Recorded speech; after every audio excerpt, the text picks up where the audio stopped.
Sukacita, sukacita, haleluya. Nah, adik-adik sekolah minggu yang ada di rumah, kita mau siapkan hati kita untuk mulai ibadah kita pada pagi hari ini. Kita mau sama-sama ingat pujian kita, betapa besar.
Yes.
kita untuk mendengarkan firman Tuhan. Kita bersama-sama nyanyikan pujian kita. Ini telinga.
Terima kasih Bapa, terima kasih Yesus, terima kasih Roh Kudus karena Engkau telah memberkati kami sampai pada pagi hari ini tanpa kekurangan suatu apapun Bapa.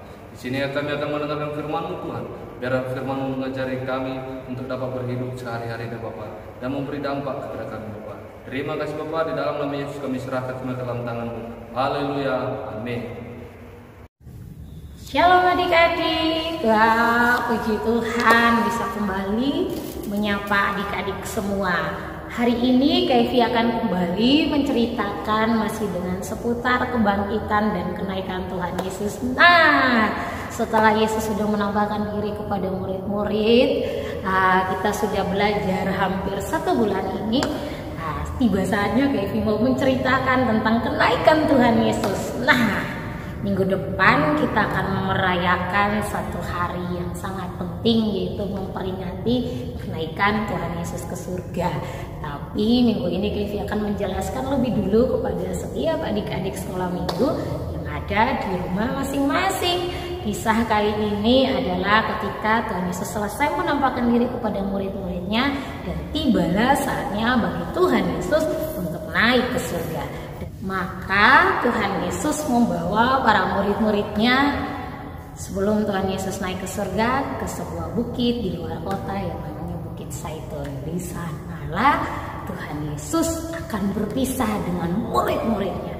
Kalau perpisahan pertama ketika Tuhan Yesus ditangkap dan mati, para murid merasa sangat sedih dan ketakutan.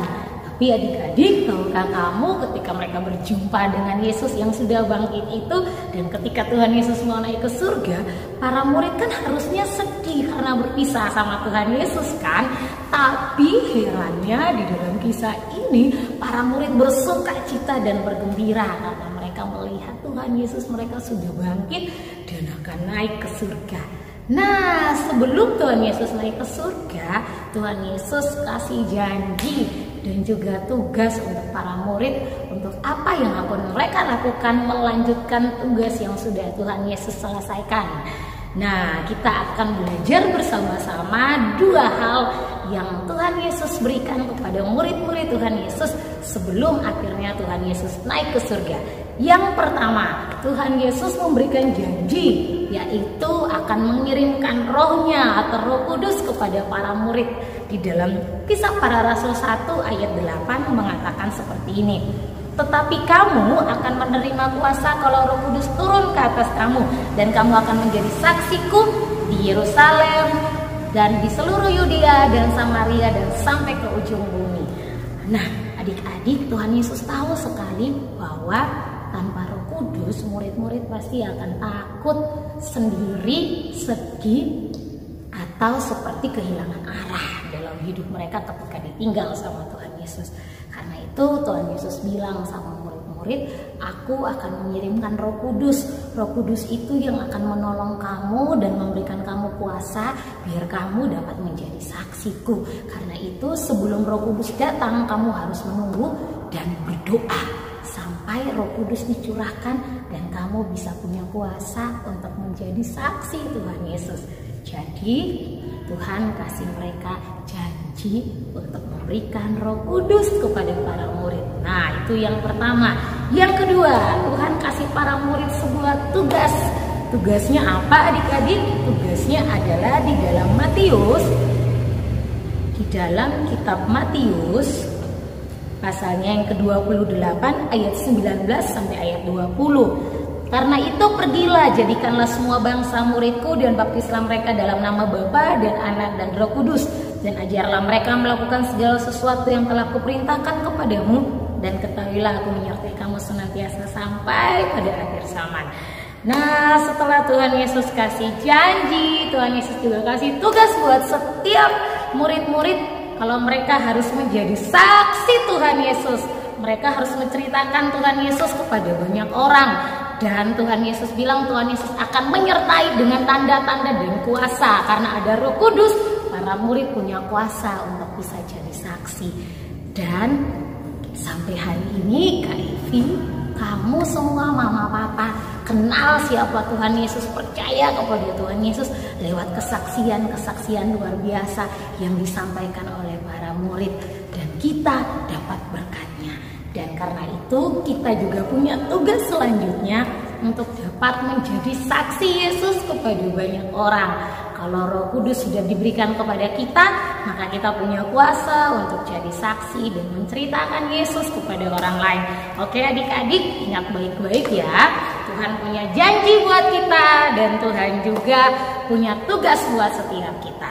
Itu saja firman Tuhan Kak Evi minggu ini. Kita akan berjumpa lagi di minggu-minggu depan dengan cerita-cerita firman Tuhan yang menarik yang memberkati setiap adik-adik sekolah minggu. Tuhan Yesus memberkati. Shalom.